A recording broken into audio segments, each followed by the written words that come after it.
자, 이번에는 재개발 얘기 아까 잠깐 하다 말았는데요. 흑서 9구역이 굉장히 관심 있는 지역인 것 같아요. 선생님 흑서 9구역 잘 아시잖아요. 잘 알죠? 네. 어떻게 보세요, 흑서 9구역? 지금 뭐 시공사 4,500억 무슨 뭐 전쟁이 붙었다. 뭐 27일 날 총회한다. 뭐 이런 얘기들이 있던데. 재건축 대치사용 2차 아파트 재건축 수주랑 네. 그러니까 사실 메이저한 굵직굵직한 시공사 수주전 재건축 아파트 수주전이 작년에 많이 있었고 네. 재개발 같은 경우는 이제 재개발 재건축 올해 상반기에 대치사용 2차랑 네. 그래서 9구역이 지금 붙어가 지금 하고 있는 상황이고요. 네. 흑서 9구역 입지가 괜찮나요? 사업성은 좋다고 알려져 있는데. 얘기 못 하는군요. 괜찮나 네. 봐요. 자, 그래서 흑서 9구역 같은 재개발 시장에 대한 관심들이 올라가고 있습니다. 재개발이라는 사업 자체가 이제 투자를 하고 관심을 가지시는 건 굉장히 좋은데요. 한편으로는 사업 자체가 이렇게 금방 진행되는 사업이 아니에요. 그래서 재개발이나 재건축에 투자할 때는 특히 사업 추진 속도 에 대해서 많은 관심을 가지셔야 된다라는 거 좀 말씀을 드리겠고요. 현재 사업 진행이 어디까지 단계가 와 있는지 확인하시고 그리고 투자에 대한 것도 관심 가져보시면 좋을 것 같습니다. 자, 이렇게 하면 우리 재개발 이야기까지 좀 간단하게 말씀드렸고요. 재개발 너무 대충이다. 본인이 얘기 안 하고 싶다며. 아니 흑서 9구역 그러니까 그런 거고. 근데 저도 그래요? 사실 재개발 돌아가는 분위기가 궁금하긴 해요. 그러니까 좀 현장들 네. 재개발 분양 물량들도 많이 있고 네. 계속 지금 막바지 가고 있는 데들이 있으면서 프리미엄 고가갱신 얘기들이 있는데 그렇죠. 이 아파트 시장만 주춤한 게 아니라 거래량으로 보면 그러니까 돈줄이 잠겨서 그런 건지 다주택자 중과 때문에 그런 건지 팔 사람들이 얼추 다 팔았기 때문에 그런 건지는 모르겠지만 이제 과거처럼 막 뜨거운 그런 느낌은 아닌 것 같아요. 아닌 것 같고 그러나 거래됐다라고 하는 얘기들을 보면 그렇게 막 가격이 꺾인 상태에서 움직이지는 않는 것 같습니다. 그런 것 같지는 않나요. 그래서 아까 말씀드렸다시피 계속 문자가 계속 와요. 그런 거 근데 보면 네. 재개발 사업이 근데 할 때도 얼마 안 남았어요. 이제 거의 끝물입니다. 지금 마포구 이런 데는 재개발 구역이 없어요. 남은 게 다 끝났어. 일단은 신문에서는 그렇다고 제가 세본 건 아니지만 네. 서울엔 21곳, 네. 부산은 27곳. 그렇대요? 네. 그래서 부산이 더 뜨겁대요. 21개밖에 안 되나? 네. 제가 그렇다네요. 저 다 정리는 해봤거든요. 한번 네. 세봐야 될 것 같네요. 그러니까 그런데 한편으로는 또 이제 우리 동네 재개발 하게 해주세요. 뭐 네. 이렇게 지금 구청에다 주민 제안들 들어가는 곳들도 있는 것 같고 어. 또는 이제 해제됐던 데들 중에서 그때는 그때고 지금은 지금인데 그때는 반대했지만 지금은 재개발을 하고 싶어요. 라고 하는 목소리들이 높아지면서 해제했던 곳들 중심으로 재개발을 다시 좀 하게 해달라 이런 요청들이 여러 지역들에서 있는 것 같고 이제 이런 부분들이 사실 되게 큰 변수죠. 제가 지금까지 사실 매주 부산을 갔다 왔거든요. 네. 보면은 와 진짜 대단하더라고요. 그 재개발 해가지고 지어지는 아파트 있잖아요. 신축 아파트 엄청나게 많아요. 다 뭐 거의 뭐 지금 뭐 골조 다 끝났고 네 내부 인테리어 작업 중인 아파트들이 그렇게 많은 거 봐서는 그럼요 엄청나게 뜨거웠습니다. 그래서 사실 많은 분들이 물어봤거든. 어디다가 부동산 하면 좋겠냐고 그런 얘기들 많이 하셨을 때 재개발 지역이 굉장히 핫한 이슈가 있는 지역 중에 하나였어요. 뭐 굉장히 큰 지역들이 많아요. 5,000세대 넘는 아파트를 공급하는 재개발 지역도 있고 부산 같은 경우에는 서울하고는 좀 느낌이 다르더라고요. 네. 그래서 관심이 좀 있는데 부산 시장 자체가 부산도 비슷해요. 뭐 신도시 개념으로 그 추진됐던 사업들은 가격이 굉장히 많이 올라서 사실 작년부터 주춤한 상황이었고요. 반사 이익이었는지 어쨌는지 모르겠지만 어쨌든 우리가 보기에는 재개발 시장 자체는 꾸준히 지금까지도 계속 관심이 있었던 게 사실입니다. 부산은. 네. 그러다 보면 부산은 재개발 구역 같은 경우에 관심을 좀 가져도 될 것 같은데 또 지방 같은 경우 어저께 또 대구를 갔잖아요. 또 대구 가서 얘기하다 보니까 이런 얘기들이 있더라고요. 참고로 제가 전국과라는 거. 네. 대구 가서 얘기하다 보니까 또 그런 것도 있더라고요. 대구 부동산 시장이 안 좋았어요. 네. 그 안 좋았던 시장 상황 속에서 이제 대구 쪽에 있는 분들이 부산 쪽에 투자를 또 많이 하셨더라고요.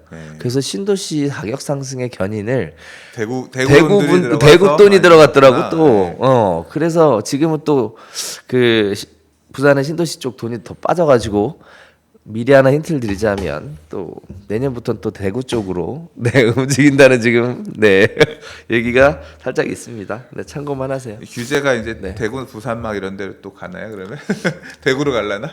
그럴 수도 있죠. 일단 대구가 일단 우리가 항상 하는 얘기가 있잖아요. 수요하고 공급에 대한 얘기를 하는데 대구가 지금 매년 필요한 주택 가구 수가 정확하게 기억이 안 나지만 12,000가구 정도가 필요하다고 이렇게 얘기를 하는데 턱없이 모자라요. 지금. 근데 우리 경험해봤다시피 경기가 안 좋아서 주택 신축 공급을 안 하면 그게 좀 쌓였다가 나중에 가격 상승으로 한꺼번에 가잖아요. 하죠, 한꺼번에. 그렇죠. 예. 그래서 그런 부분들이 시작이 됐다라는 부분들 참고해 보시면 좋을 것 같습니다. 이제 선수분들 계시니까 주택 공급량 이런 거 통계 뽑아 보시면 대충 감 잡지 않을까요? 네, 네. 이렇게 한번 말씀드리겠습니다. 자, 이번에는 소장님이 얘기해 주셨는데 보류지 뭐예요, 보류지? 보류지가 뭐냐면 보류해 놓은 땅? 네. 보류해 놓은 땅 개념인데 그러니까 결국 이런 거죠. 재개발 사업 추진하는데 네. 재건축 사업 추진하는데 네. 아파트 공급을 해야 되는데 보니까 법에서 보니까 아파트 공급을 받을 수 없는 네. 기존에 갖고 있는 사람들 중에서 분양 네. 대상자가 될 수 없는 사람이에요. 그러면 이제 당신은 청산자입니다. 네. 이렇게 해서 아파트를 통보를 안 했어. 주고 그렇게 하고 사업 간다고요. 근데 이제 남는 물량들은 조합원들이 갖고 남는 물량들은 우리가 일반 분양하잖아요. 그렇죠. 예, 일반에 분양하는데 예를 들어 남는 물량을 다 팔아서 안판 쳤단 말이에요. 네. 박수. 네. 근데 이 당사자가 청산된 당사자가 억울해. 그래서 조합을 상대로 소송을 합니다. 나 이거 아파트 받고 싶은데 이거 잘못 판단한 것 같다. 억울해요. 아파트 주세요라고 재판을 했는데 판사가 줘야 돼. 억울하네요. 이거 지금 잘못 해석하신 거. 이 사람은 분양 대상자입니다. 주세요. 그랬는데 주고 싶은데 제가 이거 다 팔아버려서 이제 남는 게 없는데 이렇게 되는 상황이 생길 수 있죠. 그렇죠. 그러니까 그러면 그러면 안 되니까 이 사람한테는 아파트 한 채를 줘야죠.라고 해서 그런 소송이 걸릴 문고 나중에 줘야 될지도 모르는 상황을 대비해서 조합이 이렇게 안 팔고 쟁여놨던 물건들이 있어요. 그렇죠. 이제 그걸 갖다 이제 주로 보류지라고 해요. 보류지라고 하는데 이거 언제 팔 수 있겠어요? 그런 분쟁들이 어느 정도 마무리되는 시점. 그렇죠. 주로 거의 입주하기 얼마 전에 보통 보류지들을 팔거든요. 조합에서 네. 감정 평가해가지고 뭐 동네 부동산에다 내놓고 팔기도 하고 네. 또는 이제 뭐 입찰을 하기도 합니다. 그래서 입찰 공고를 내고 신문에 입찰 공고를 내고 언제 어디에서 이 보류지 어떤 몇 동 몇 호 가격 칸 입찰가 얼마 기준으로 해서 매각할 거니까 와서 받고 싶은 사람들은 오셔서 매각하세요. 이 높은 가격 선에서 가져가세요. 이 입찰을 하거든요. 근데 이제 제가 이 기사가 어제 있었는데 뭐냐면 지난 2, 3년간 그러니까 부동산 시장이 바닥 짚고 올라오면서 재개발 사업, 재건축 사업이 본격적으로 추진되면서 갔던 단지들이 많잖아요. 그렇죠. 그런 아파트들이 2, 3년 전에 분양들을 계속 했는데 네. 요 단지들이 이제 입주를 올해 내년 많이 앞두고 있어요. 그러니까 이런 때들은 다 보류지를 좀 들고 있거든요. 그렇죠. 그러니까 지금 우리가 2016년, 15년까지는 아니겠다. 16년, 17년 이때 분양 받았던 아파트들이 분양이 그때 끝났지만 사실 그 아파트들은 다 보류지가 있어. 보류지가 이제 입주 가까이 돼서 이렇게 매각할 거란 말이에요. 지금 그렇죠. 일반 분양권도 전매 안 되는 경우들 많고 그다음에 뭐 조합원 것들도 재건축 물량들 같은 경우 조합원 지위 금지 변경 규정 때문에 할 수 없는 경우들도 많잖아요. 근데 이 보류지는 합법적으로 가서 내가 낙찰 받을 수 있는 거예요. 내가 써서 받을 수 있거나 그렇죠. 보류지 풀리는 부동산 통해서 거래할 수 있는 거니까 네. 이 물건들을 실수요자들이라고 하면 눈여겨볼 필요가 있다. 뭐 기사에서는 좀 자극적으로 쓰려고 근래에 보류지 매각했던 무슨 단지는 얼마에 받았는데 뭐 시세보다 1억 정도 싸게 받았다. 아는 고수들만 아는 분야다 이렇게 뭐 기사가 설명되긴 했었지만 꼭 그런 건 아니고요. 예. 그러나 이제 고수들만 아는 분야 맞아요. 왜? 아니, 고수들만 알긴 하지만 1억 싸게 받았다 이런 거는 케이스 바이 그렇지. 케이스란 거죠. 예. 이게 또 이면을 좀 보면 보류지가 세대별로 해서 3% 정도 이렇게 남겨둘 수 있어요. 그러다 보면 전체 세대수하고 뭐 이런 것처럼 계산해 보면 뭐 규모가 얼마 안 되는 세대수는 세대별 뭐 한두 개? 몇 개 없어요. 네, 얼마 거의 극소로 안 되고요. 그다음에 또 하나는 요 부분들이 말 그대로 소송으로 가서 이렇게 분양 자격을 새롭게 갖춘 사람들에게 넘어가기도 하고 주면 할 게 그렇죠. 없는 거지. 그렇죠. 예. 단지마다 다르죠. 맞아요. 그리고 마지막으로 이제 사업비 충당의 목적으로도 사용이 되고요. 그다음에 또 하나는 이제 그동안 사업 추진을 위해서 헌신해왔던 관계자분들을 네. 네. 부르지 깜깜이 그렇게 팔면 안 되지. 그런데 총회를 통해서 합법적으로 네. 네, 이렇게 성과급으로 지급되는 경우 단지도 그렇게 많습니다. 네. 야, 진짜 좋은 조합원들이다. 네. 그래서 그런 부분들이 있다라는 거. 그래서 선수들 영향인 거 맞아요. 왜냐면 알 수가 없거든. 거기다 또 재밌는 얘기 하나 해드리자면 공고하거든요. 입찰 공고. 뭐 일간 신문에 입찰 공고하겠다. 아니야. 그게 아니라 그 초판에다가만 실게 돼 있거든요. 초판을 다 사버려. 그 시장에 안 나오는 거야 이게. 언제 브리지 매각하는지 네, 모르는 알 수가 거지. 없어요. 알 수가. 자, 이런 식의 것들이 있습니다. 에이, 그런 건 좀 하면 안 되겠다. 그렇게 하면. 그래서 이제 잘 아는 분이 있으면 제일 좋죠. 네. 네.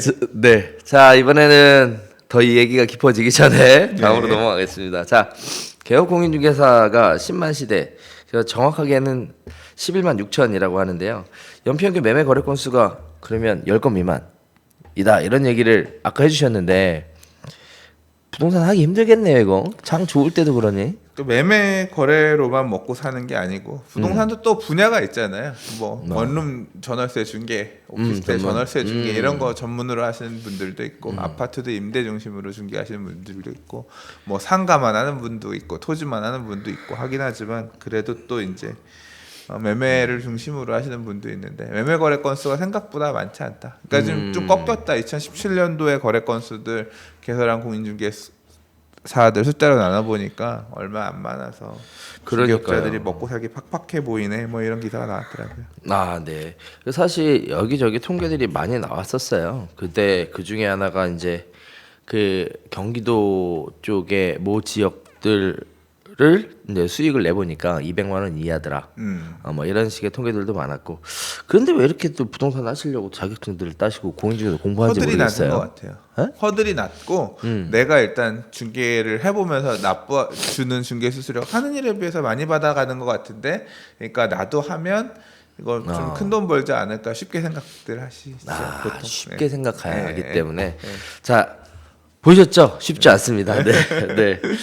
여러 가지 통계들을 구체적으로 찾아보면 공인중개사 학원에서 얘기하는 것처럼 그렇게 장밋빛 미래만 기다리는 것은 아니다라는 것도 좀 아셔야 될 것 같고요. 사실 어떻게 보면 어느 소상공인이나 사업 자체를 꾸려서 영위하는 것 자체는 쉽지 않습니다. 뭐 부동산 중개업도 소상공인의 하나로서 쉽지 않은 사업이라는 거 아시고 제가 마음의 아는 각오를 좀 하고 하시는 게 중개업자분들, 맞을 것 그러니까 같아요. 제가 아는 분들 중에서 공인중개사이신 분들 중에서 네네. 중개업 안 하는 분들 진짜 많아요.